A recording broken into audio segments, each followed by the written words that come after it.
we do not talk negatively about ourselves. There's enough people out there that will do that job for us. So one of the chapters that we write about is, you have to be your own biggest champion. If you don't believe in yourself, why would anyone else? And I write quite vulnerably about the fact now, with social media, everybody is an op-ed columnist. We've jumped the shark. If you are an anesthesiologist, if you are a maitre d', if you're a hairdresser, it doesn't matter, a podiatrist, everybody is commenting about you online now. That's never going to stop. It's only going to become more ubiquitous. So you've got to teach your children the fact that everyone is now living in the public eye. Whether you're on social media or not, everybody is...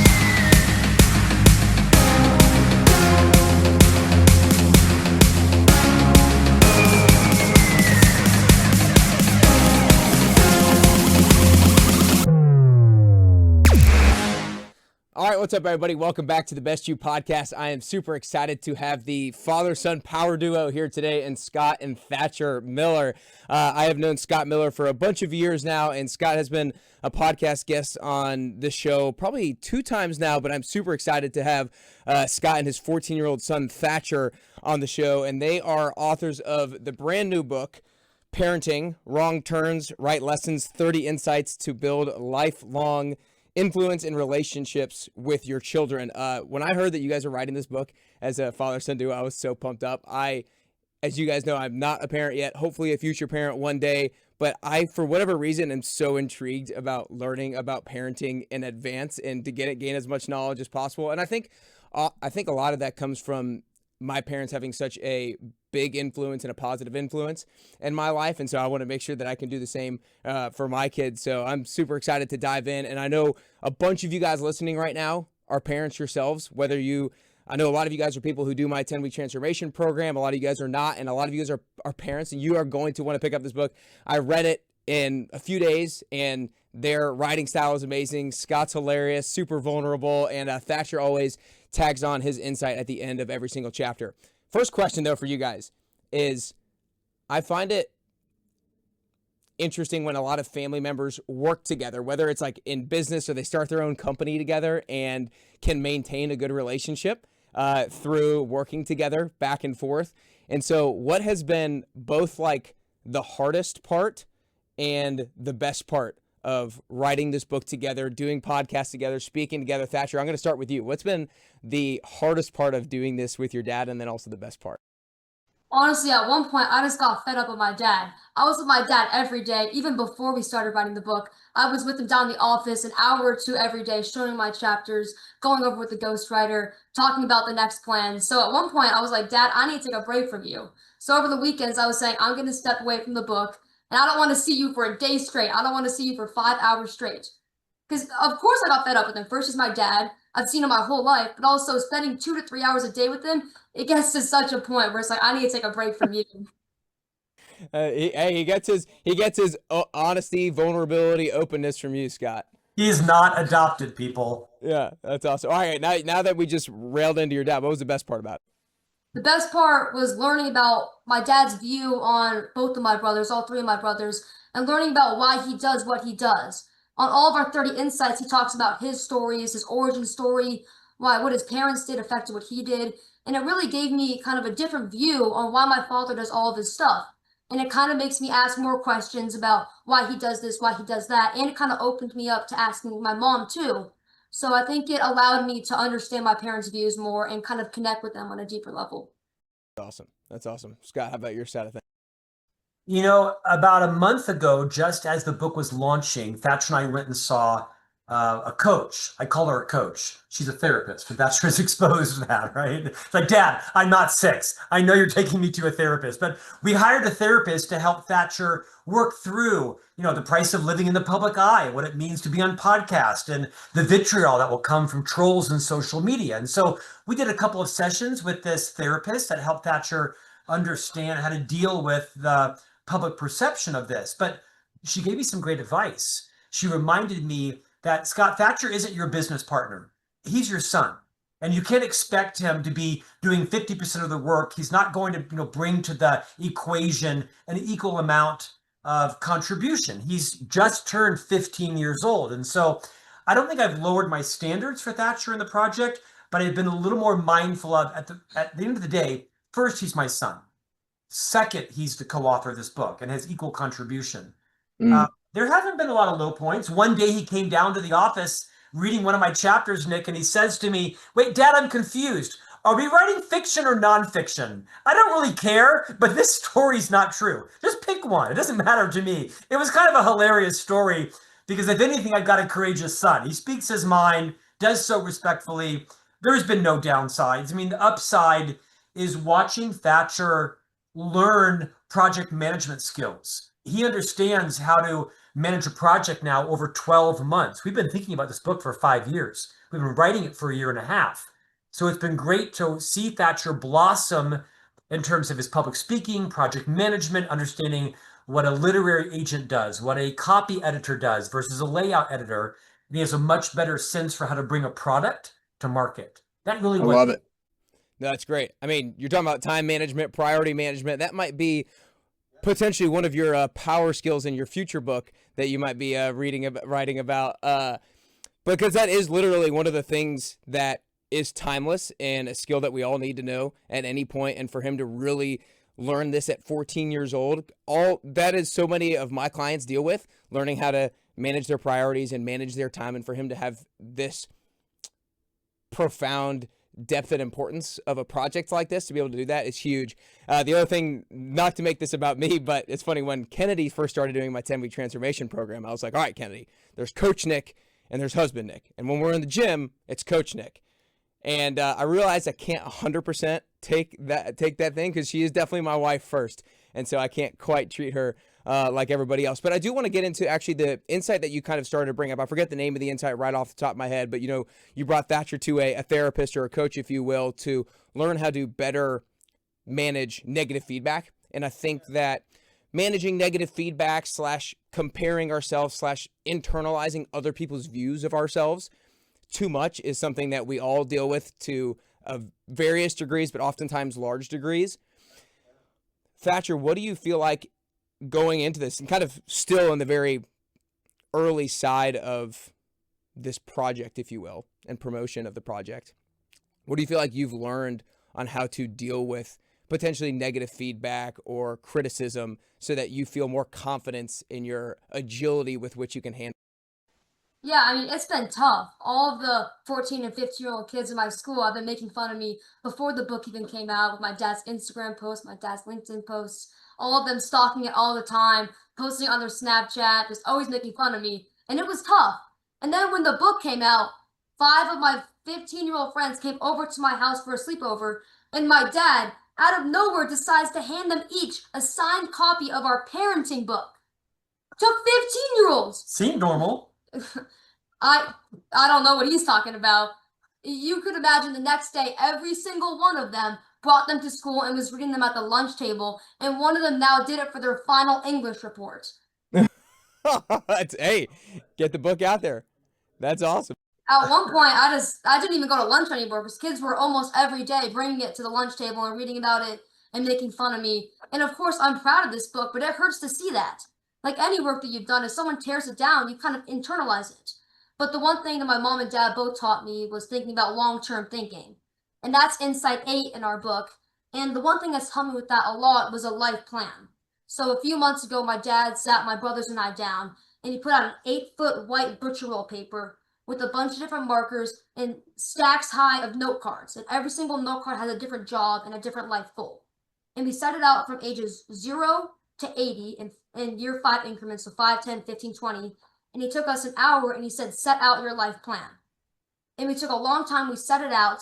And at first I didn't think it was so important, but he explained to us that when times get tough or when you're feeling down, you're able to step away and look at the long term. Talking about, if kids are being mean to you right now, is that really going to matter in 5 years when you're applying for jobs or graduating from high school? So I hang it up in my bathroom so that every morning I'm able to look at it, or if I'm feeling down.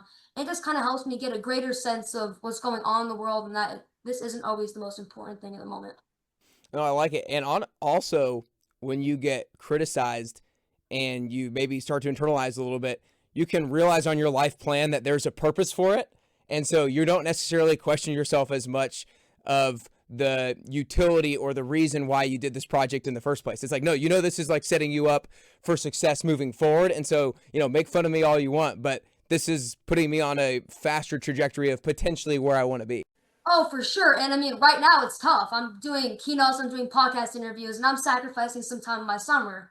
And even though I'm grateful for doing all of this and it's a great experience, right now, honestly, I would rather be relaxing or sleeping in. But I know that in 5 years, I'm going to be so thankful that I wrote this book. So it's so much easier to think long term when you just take a step back. Yeah. Go ahead, Scott. Well, this chapter you talked about is Insight 26. We call it the power of positive and negative thinking. We refer to our home as Millerland because it's sort of like its own theme park, right? With some of the roller coasters going off track occasionally. But in Millerland, we don't allow negative self-talk. We do not talk negatively about ourselves. There's enough people out there that will do that job for us. So one of the chapters that we write about is, you have to be your own biggest champion. If you don't believe in yourself, why would anyone else? And I write quite vulnerably about the fact now with social media, everybody is an op-ed columnist. We've jumped the shark. If you are an anesthesiologist, if you are a maitre d', if you're a hairdresser, it doesn't matter, a podiatrist, everybody is commenting about you online now. That's never going to stop. It's only going to become more ubiquitous. So you've got to teach your children the fact that everyone is now living in the public eye. Whether you're on social media or not, everybody is critiquing. Nick, you're doing the same thing, right? People are commenting on your coaching programs and your podcast. In this chapter, I actually commissioned one of my team members to go find some negative comments about me online. Well, it took them 4 seconds to find 11 pages of hate on iTunes and Reddit, like the worst stuff you'd ever read in your life. And we took about 40 of the comments and put them in the book. And these were the tame ones, Nick. And I put them in there to say, as a parent, you've got to teach your children how to deal with negative comments about them. Most of the time, it's grounded in jealousy. And the more you understand that, the less you can internalize it. I read a whole story about how important it is to, accept feedback, solicit feedback, but to have translucent skin, not thick skin, because with thick skin, nothing gets in, but nothing gets out. And I think for Thatcher, one of the learnings here is to recognize that most critical feedback is usually rooted in jealousy. And you kind of have to realize that's more about them than that is about me. 100%. And I think the other thing it does is it normalizes it. It makes it so it's going to come, and you don't think that it's something that just you're experiencing yourself. So I think that's super, super critical. To kind of expand, go ahead. Well, to your readers, buy the book just to read the vitriol about me, because I don't filter it. It's all in there. Yeah. Oh, yeah. Well, there's plenty of other reasons to buy the book other than that, for sure. At some point, I want to make sure I get into the family values conversation, because I think that a lot of people are going. I think that needs to be a topic that you guys really hammer home to the practice of it to parents and families listening, because I think that can be such a valuable practice and really a fun activity that a lot of people can do. We're not going to dive into it quite yet, but I want to dive into, we're talking about kind of like long-term thinking. And one of the realizations that I had probably about 6 or 7 years ago was that a realization of my parents and their individual parenting styles and how the balance of it really worked well for me. So Scott, this is going to be a little bit of a question for you and kind of potentially parenting styles of you and Stephanie. So I found out that my dad is the parent of between my mom and dad who most of the time cared and looked after the future version of Nick. And my mom was the one who looked after the current version of Nick. Everything I did was great. She was always there to hug me, always there to comfort me, yada, yada, yada. My dad, when I bought my first house, was the one who came in and was like, Nick, look at the roof. We got to fix that problem. And in the moment, I'm like, Dad, can you just please say the house is great? But he's looking after the future version of me. And that happened so much throughout my childhood. And the way that I kind of communicate it is, I think my dad, these are just rough percentages, as I grew up, was like 80% cared about the future version of Nick, 20% about the current version of me, and mom, current version of me 80-90% of the time, and then 10 to 20% the future version of me. Does that resonate with you and how you and Stephanie potentially lived out your parenting styles with regards to one of the parents, or just like, it doesn't have to be one person is 80, one way and the other is 80 the other. It could be 50-50 both. It doesn't have to be male or female, but I think that some sort of balance is really useful with parenting styles. Just kind of, I guess, riff on that idea a little bit and how that might maybe apply to y'all's parents. Well, I was kind of riveted listening to you because I hadn't thought about it that way before. It's insightful. I don't think either of us fell into one of those traps or one of those styles deliberately. In the context of your insight, I think Stephanie probably is more in the now, in the present, caretaking for the day. And I think I'm probably more thinking about, vocabulary, eye contact, social skills, future skills. It wasn't a deliberate strategy, but I'll bet Stephanie and I fall fairly traditional like your mom and your dad have as well. Probably because my wife is a full-time house manager, family manager, parent, and I'm, the main or sole provider professionally. So those are our realms anyway. Anything you would add to that? Yeah, I mean, I completely agree with you. My dad is always kind of looking in the future. Take this book for an example. My dad's thinking the future about college and about further job applications, but my mom's thinking in the present about tennis tournaments, like a day before, talking about taking me to tennis practice, taking me to school, Keep your room. picking up my room, thankfully. But yeah, I think they need to kind of find a balance in between that instead of always being 80-20 or 90-10. I think not always being 50-50, maybe being 70-30, having a balance of both, I think is nice, but not both parents being on the same side is, I think, a really good thing for me. Yeah. There's a few different areas in the book where this potentially question can pertain to, but I really like the idea of you talking about how as a parent, you want to find a kind of the balance of being not controlling, but being responsible at the same time. And I think there was one part during the one chapter where Thatcher's was a no comment at the end where you meant your quote was, remember, it's important to balance monitoring with respect for privacy to maintain trust. I think a lot of parents nowadays are maybe a little bit too loose on not trying to be too much in their kids' business. However, some parents are like the helicopter parents. How do you think about the balance of not being overly controlling, but at the same time being responsible as a parent? Sure. I think it's situational, right? Every child is going to be a little bit different. Our three boys, we have three boys that are 10, 13, and Thatcher just turned 15. They each have different levels of empowerment and they've each earned different levels of trust. We try not to peanut butter spread our parenting style across very different human beings. I will tell you this, it's important not to live vicariously through your children. Thatcher talks about this concept a lot. We have tech-free Sundays, and so our boys do not use technology on Sunday. They try to find all kinds of reasons why. Well, I have to check my homework assignment, whatever. But we have very strict boundaries on that. I tell you, easy parenting, decent parenting is easy, right? And good parenting is hard. Great parenting is soul-crushing. If your parenting isn't extremely hard, you're probably not doing a very good job of recognizing what concessions to make. What are your die on, your sword issues. It's much easier to say yes, yes, yes, yes, and yes. It's hard to say no. No, you're not going out last night at 9:30 at night with your friends with no plan. No, you're not going to take an Uber home at midnight. Sorry. And so I think it's situational by each kid's maturity level. Thatcher has, for example, a really good history of being where he says he's going to be. So he tends to have a lot of autonomy for a just turned 15-year-old. Our youngest son, that would not be the case. I'll leave him unnamed. Maybe he'll earn that later on. But Thatcher, quite frankly, has earned his way into a reputation of being trusted. So he has probably an unusual level of latitude. We don't allow our sons to have access to the internet. Thatcher does, but our two youngest sons do not have the internet on their phone. They do not have social media. Thatcher does, but we monitor it as is appropriate. So, I think this honestly goes a little bit into your what's the name of the fair? Sometimes you can be fair but unfair at the same time. I forget the exact name of the insight because I don't have it in front of me. Is that different and fair treatment can coexist? Right. I feel like that touches on that a little bit because, Thatcher maybe earned a certain level of trust that the other younger kids hadn't earned yet. And so you might be able to afford him a little bit more leniency on certain things that other kids haven't earned quite yet. And I think that's really important for parents to really internalize and realizes that not every kid should be treated the same because of a lot of different reasons, but one being one has potentially earned more trust than other at a certain point in their life.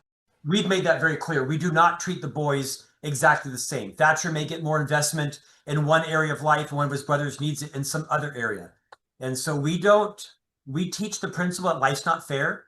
There's no such thing as fair. If you see the world through the lens of fair, you're going to be grossly disappointed no matter what your race or gender or age or generation or any of that is, that you have to earn your way to be trusted. The best way to receive credit and privilege is to earn a reputation of being trusted. And so we do treat the boys differently in terms of investments and time and asset. I want to go to expand a little bit more, tech-free Sundays, which is something everybody should hear. They literally don't have technology on Sundays. I'm sure everybody listening is like, man, I wish we did that. But it's a whole lot easier said than done, right? Like they probably hammer you almost every single Sunday about trying excuses. But this happens a lot, whether it's technology on Sundays, whether it's using your phone at the table, whether it's, I don't want to eat this, I'm not hungry, or I don't want to watch this, I want to watch that. Kids are relentless with trying to get their way. And sometimes as a parent, the easiest thing to get them off your case and get them off your back is just to let them do it. Just to, okay, fine, you can have this to eat. Fine, you can watch that. Fine, you can use your technology. Talk about how you can stay strong, how you stay strong in the face of those types of situations. With this one too. So the angel, what's that thing? The halo is going to drop on this one. When my finest moment is when the sons say, I don't like you. And I say, that's okay. That's not my job. My job's not to be liked. Sorry. That's why I have a dog. His name is Wilson. He likes me no matter what. Our job is to raise fine human beings. That requires us to set strict boundaries. For example, the boys do not sleep with their phones in their bedroom. This one tries all the time. Smith, our middle son, last night turned in his laptop, but he actually turned in the empty case, trying to convince us it was the laptop. And my wife at 2 a.m. found him downstairs with a laptop. Well, today, he and his younger brother lost their mobile phone access all day long today. This is not a popularity contest. The boys turn their phones into our bedroom in the evening. They get them back the next day.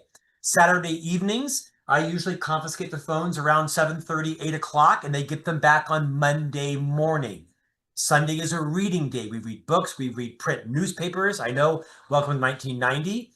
But this is how you build the vocabulary of kids, right? Is reading, not watching YouTube videos or what's the game? Brawl Stars, whatever the heck Brawl Stars is that's taken over our home. Good grief. But it is tough.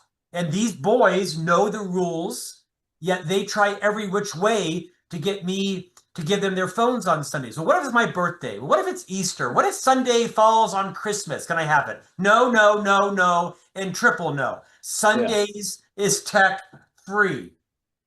Thatcher, what's your view on some of these, whether it's tech free Sundays or something else? How do you, as a kid, when your parent doesn't let you get your way, what is your way of responding to that? And and this is kind of like for parents listening out there, listening, being like, how is my kid going to do this? Is my kid going to hate me? What is my kid's response to this going to be like? So what is your response to some of these situations? Yeah, so obviously I don't like tech-free Sunday. I never have. I don't think I ever will. But it kind of gives me a chance to step away from all of that and just kind of take a break altogether.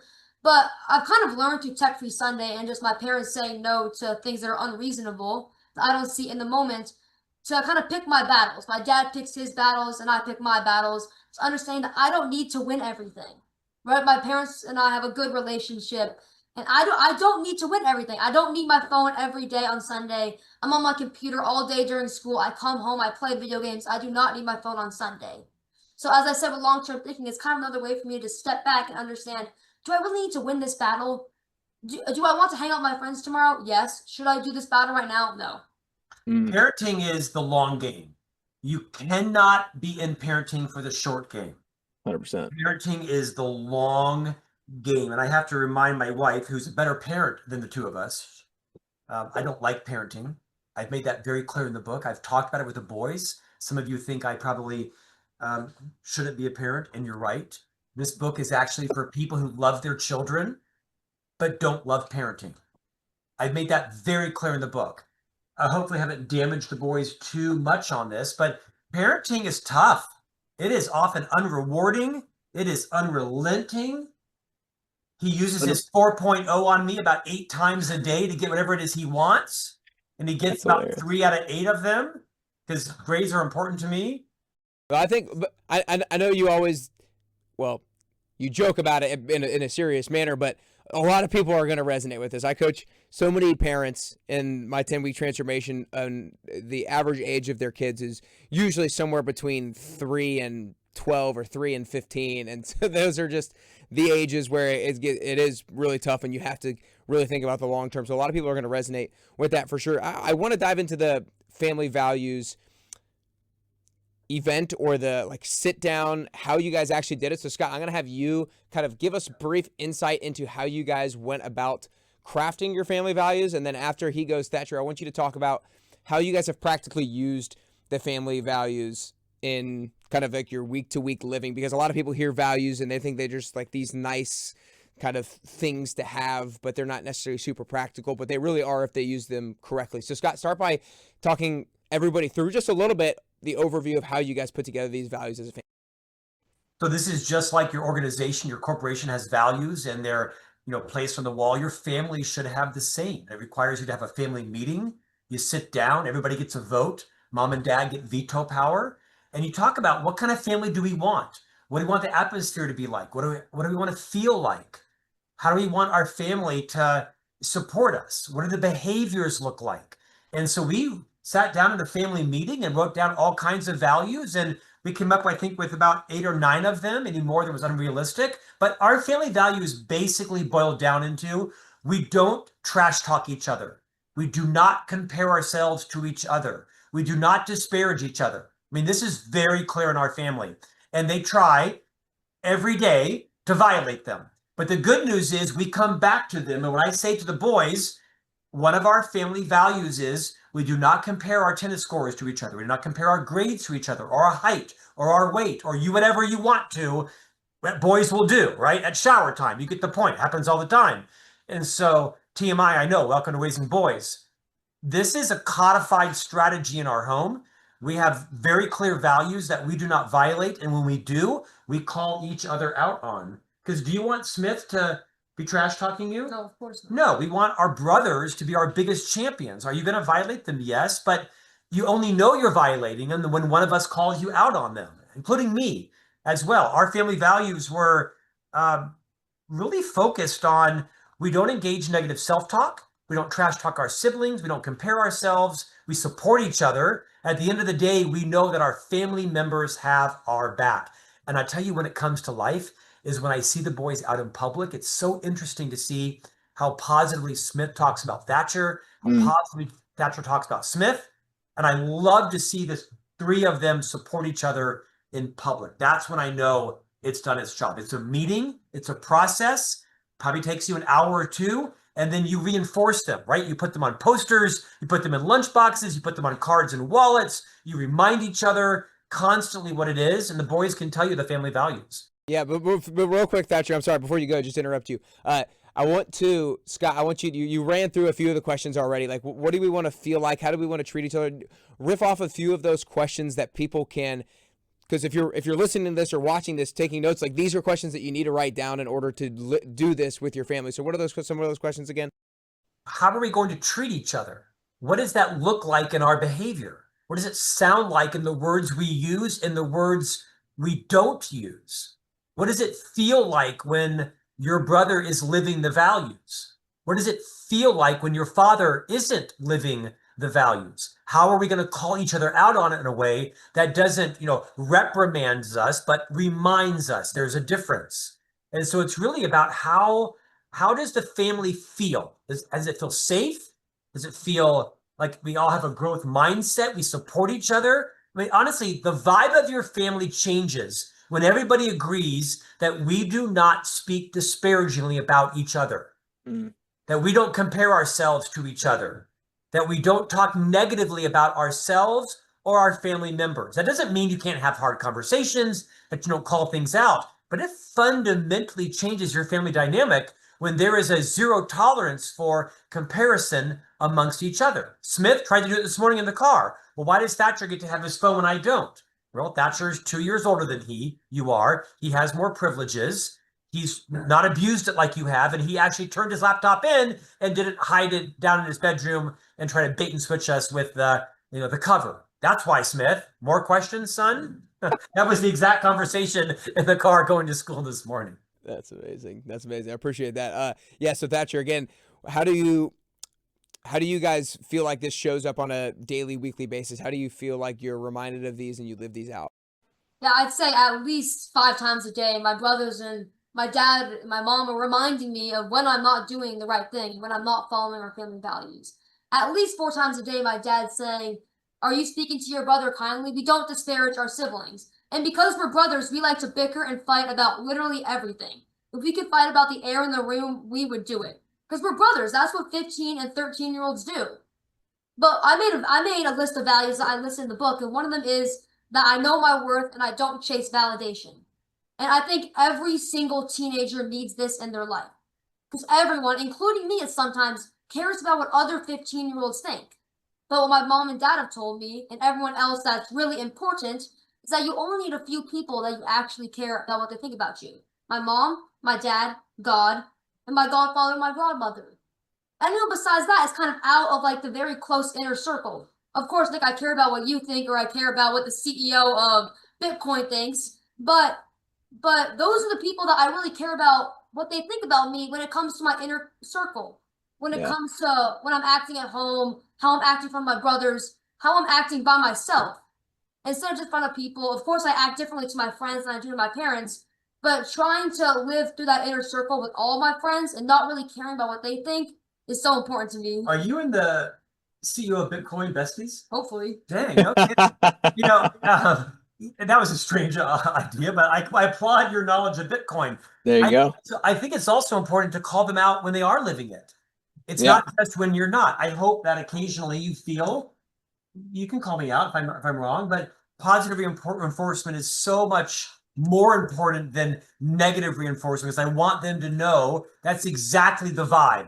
That's what you just did with your brother. That's the culture we want in our family. So I hope we call it out. Probably not as much as the negative, but it's important to have those two balances. 100%. I think that, what you praise gets repeated. And so as a leader, that's super important to know, whether you're leading your kids or whether you're leading anybody, what you praise gets repeated. And so when good attitude is displayed, you want to praise it, because then it's going to get repeated. One of the things that I think my dad did such a good job, and one of the blessings and one of the things I'm most grateful for about him, is he always praised my effort almost over anything else. He praised my effort with regards to how hard I studied, with regards to how hard I played in my football games and baseball games and stuff like that. Like, obviously we wanted to win as well, but he praised effort over everything else. And therefore I saw success as max effort. And that's what I've wanted to give. Look at you now. No, good job to my dad, really. But along with the siblings thing, so a lot of parents are listening right now who have, 2 kids, 3 kids, 4 kids, whatever it is, multiple kids, and they want to help their kids foster good relationships with their siblings. I have an older brother and a younger sister and have a great relationship with them, but the reality of life is that as siblings get older, it can be very difficult to maintain a good relationship. And I mean, obviously when they're younger, it's hard to it's hard to have a good relationship as well. So I want to start with Scott. How do you feel like, what are some things that you and Stephanie feel like have done to foster a good relationship? Obviously the core values is huge. What are some other things that you feel like you've done to help foster a good relationship amongst the boys? Well, we try to do a lot of things together, but it's tough, right? So it just so happens that all 3 boys play the same sport, tennis. We go to church together. We dine out a lot together. We spend a lot of time together. I mean, we're not off vacationing alone. I try to travel as little as possible without the family. We vacation summertime together. So we do spend a lot of time together. The boys bunk together, even though there was enough bedrooms in the homes. We tend to have, Thatcher and Smith bunk together for the first 5 or 6 years of their life. And that built a great bond between the 2 of them. We don't try to force it, but everybody knows everybody's boundaries. They know how to push and poke in a not so good way. At the end of the day, I feel like There's a lot of sibling rivalry, right? And you're going to get that with kids. But I think for us, it's trying to spend a lot of time together on mutual interests. Thatcher Hmm. now is 15, so he has an e-bike, and so now he can, jet over to friend's house, and we're seeing less of him, which he's delighted about. Thatcher, what are some things that you feel like?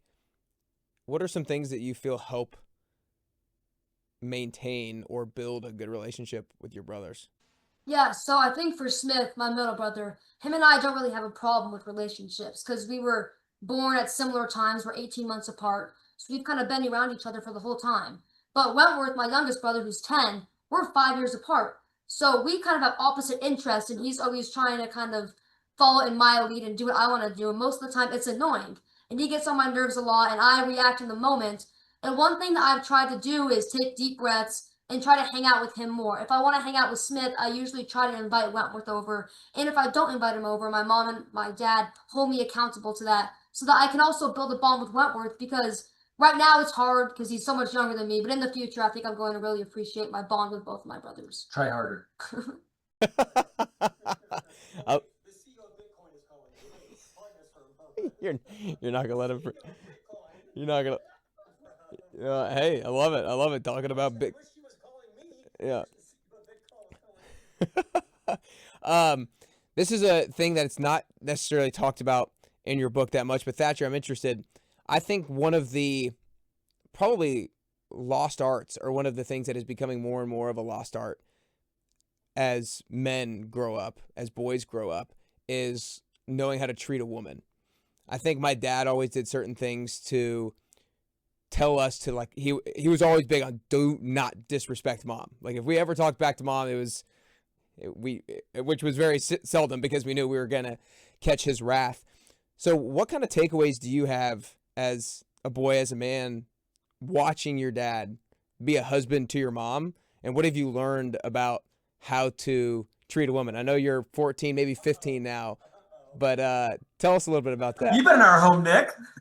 Thanks a lot. I think my father's modeled it quite well. I haven't ever seen my father really get angry at my mother to a certain extent. Of course, they have arguments. Of course, they fight about things. But I think my dad set a really good role model for how to respect women in general, and especially my mom. But I kind of want to be vulnerable for a second. In the past few months, I haven't really been the nicest to my mom. Last year. I've had a lot on my mind. I've had the book, I've had school, I've had tennis, but that's no excuse to be mean to my mom. And a lot of the time with both Wentworth and my mom, I have a short temper. And I get angry at both of them, I snap at them, which is no excuse. And I should not be doing that. But my dad's more increasingly setting this role model for me of what to do. And he sits me down often and talks about how I'm supposed to act with people, how I'm supposed to act around women especially. I think him increasingly setting that role model is helping me act better to both my mom and other people in my life. I tape recorded that to send that to my wife so that she has a bill to live tomorrow. I'll make sure we'll clip that out, and we'll make sure we send it to Stephanie. He's punching me under the table right now.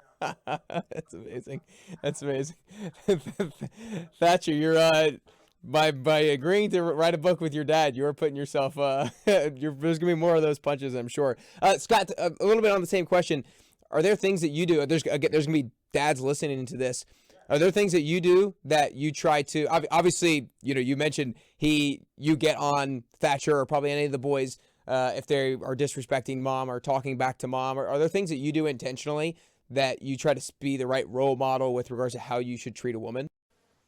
Without question, there's a whole chapter in this book. We call it Teaching Social Graces.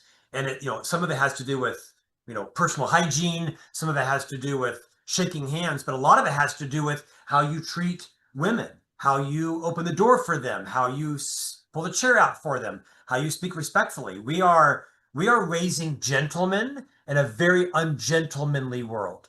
And so I think the best thing, to your point, Nick, is how they see me model my behavior with my wife. I mean, 3 kids will do a job on your marriage, right? There's not a couple out there that won't tell you that their marriage satisfaction is lower empirically with every kid you have. This is like a longitudinal study.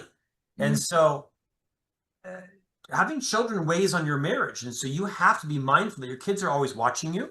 This is a chapter in the book about how you resolve conflict, how you treat each other, how you are aligned. If I've had it said once, I've had it said 100 times, do not speak to your mother that way. My wife tends to be more diplomatic. You know, Stephanie, she's a little more conflict avoidant.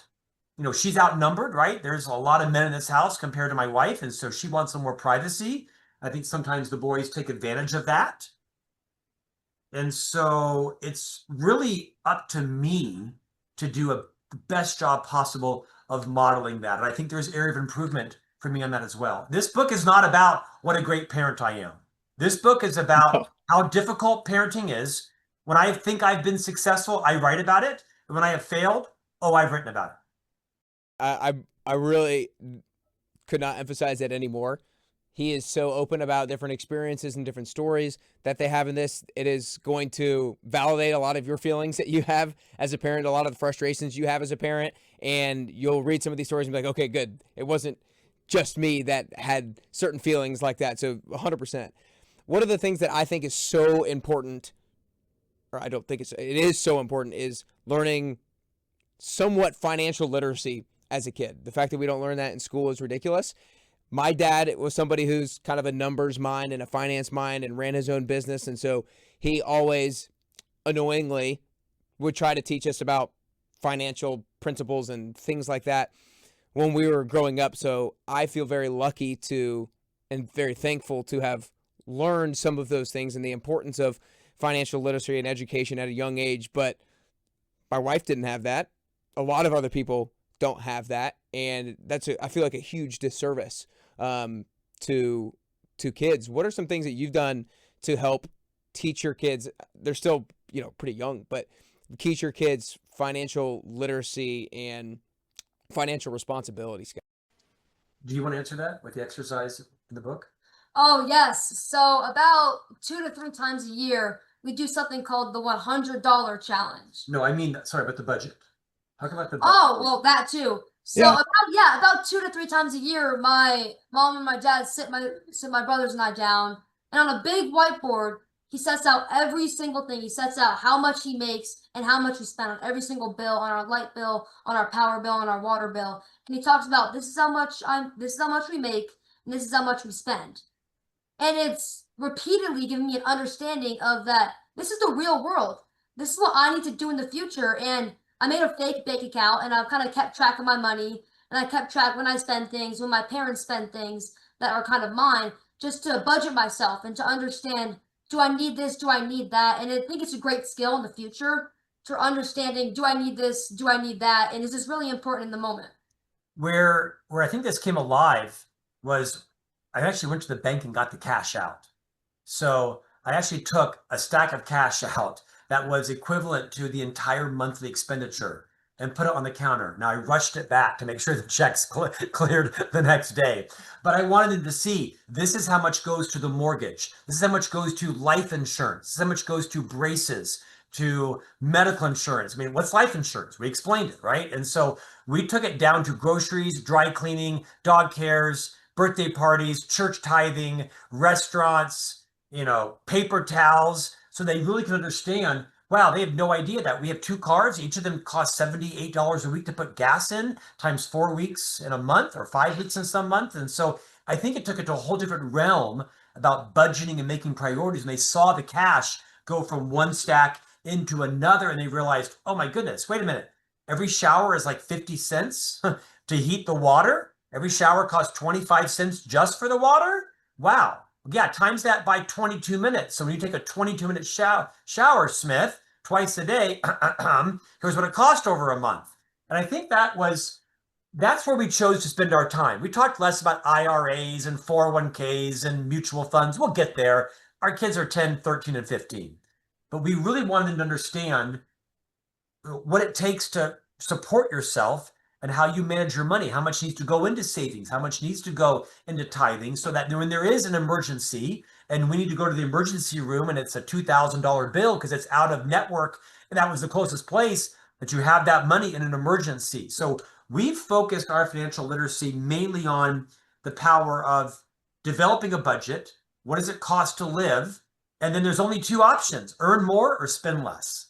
Yeah, no, I love that. And just to hit it one more time, Thatcher reemphasize us or tell us what that practice or what kind of impacts that had on. Horrified you.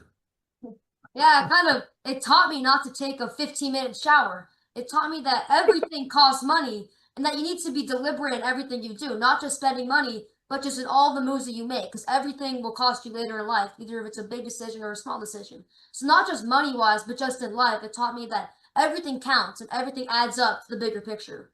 We have talked a lot about FICO scores. In fact, the boys have asked me, like, what's the most important decision in your life? Well, next to picking your spouse, it's managing your credit score, because your credit score gives you access to money at different interest rates, right? And they understand now what a mortgage is and what a down payment is and that sort of thing. They know the difference between a credit card and a debit card. As they get older, the education becomes more sophisticated. Of course. But at the end of the day, it just comes down to like what my dad said. My dad said, Scott, I never worry about you because you have champagne taste on a beer budget.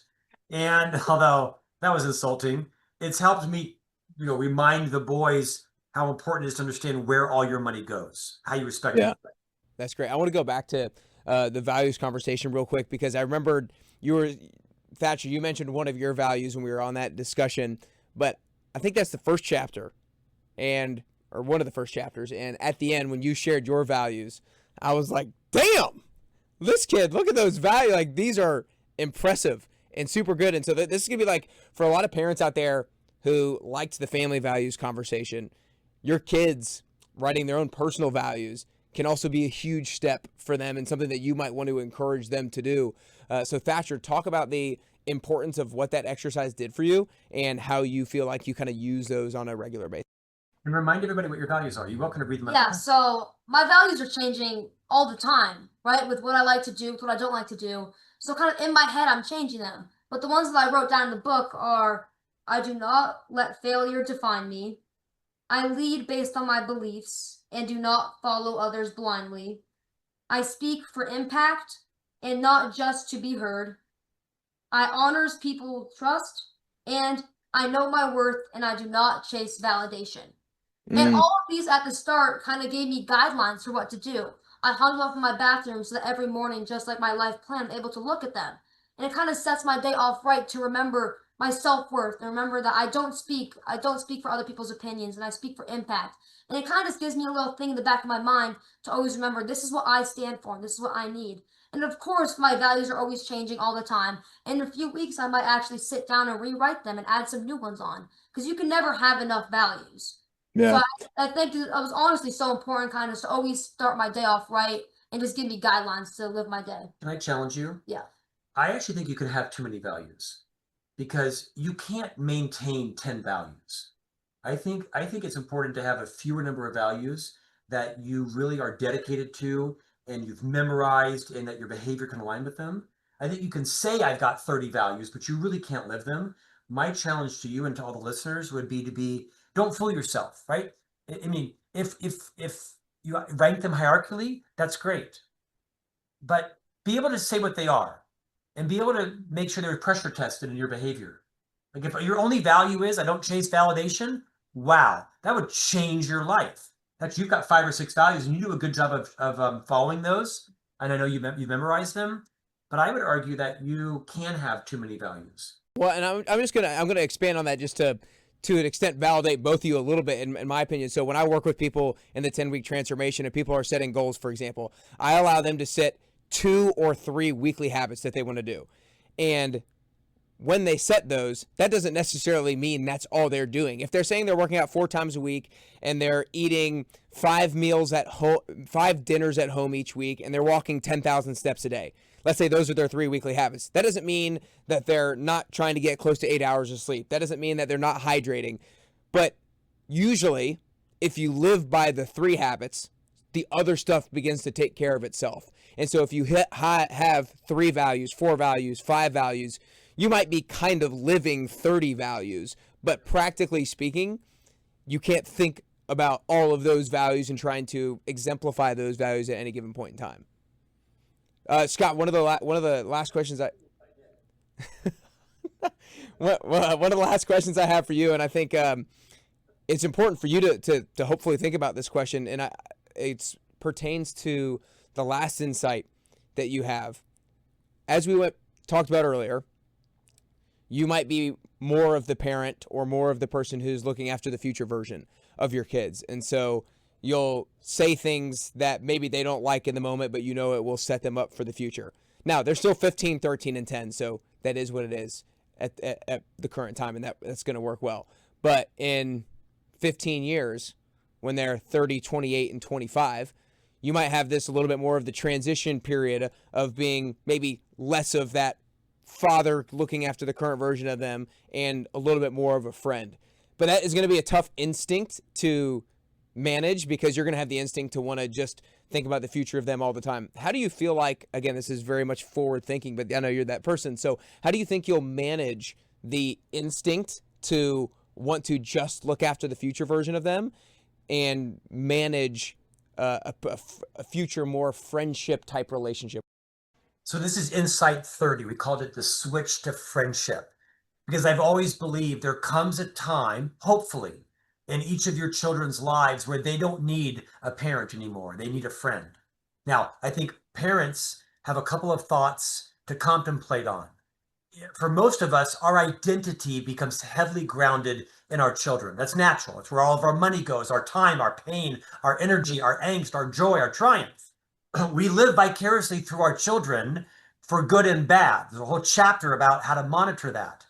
But I think it's vital that as parents, we decide, when do we think our children need a friend more than they need a parent? Now, this is later in life. It might be 22, might be 34, depends on the maturity of your kid. I'm not talking about adolescence. You are not your child's friend until they are launched.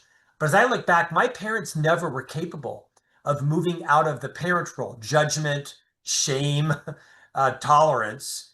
And so I challenge all parents to be really mindful of, if you're going to stay in your children's lives, if you're going to be invited in, they do not need a parent at some point in their life. They need a confidant. They need a companion. They need a friend. They need a champion. I mean, my mother is 84 and I love her, but my mom's not my friend at all. She's still my parent, and she's not capable of being my friend because of her worldview, because how, she tends to be quite judgmental. The people who don't have her worldview. We love her, we care for her, we honor her. But this is an insight for every parent out there. There is going to hopefully come a time in your children's lives, it'll be different age for each one of them, where they need for you to switch over from being their parent. Now, that will never change instinctually, right? Guarding and protecting, but consciously, what kind of advice you give them, how you validate them, when you are quiet, when you just support them independent of what they're doing is what you would do, or whether or not you can understand what they're doing. They just need you to be your friend, their friend. And if you want to be in your children's life, you have to earn the right to be in your parents' life, in your children's life. And I think that's a really insightful reminder to all of us. You don't have a right to be in your adult children's lives. You have to earn the right in. Yeah. And I'm not anywhere near that, right? I for Thatcher, I have no idea if it'll be 22 or 32. I don't think I'm your friend. I don't think he's my friend. We are friendly. Yeah. We love each other. Most days we don't like each other. That's okay. That's not my job. My job is to love him and to protect him. His job is to love me and respect me. And I think my biggest triumph will be when Thatcher's 35 and he says, "Hey, Dad, do you want to go to Australia together for a 10-day hike?" I'll say, "Did you say Paris to the Ritz-Carlton?" "Yes, I'm in." That was a joke, Nick. Yeah. I'm not going hiking in Australia for 10 days. But you know what? What greater honor. If my son asks me to go hiking, for sure. like, I am in. Because if you want to do it, I want to do it. Can we stay in a nice hotel and not in a hostel? Yeah. I love it. I love it. Thatcher, I'm going to let you bring us home. A lot of parents, if people are listening to this, parents are concerned and intrigued with how to be a better parent. They want to make sure that they do exactly what the title of the book does: build lifelong influence in relationships with your children. Parenting, Wrong Turns, Right Lessons, 30 Insights to do that. Make sure you guys go get it. Parents are listening and they would love to hear, because they never hear the child side of things very often.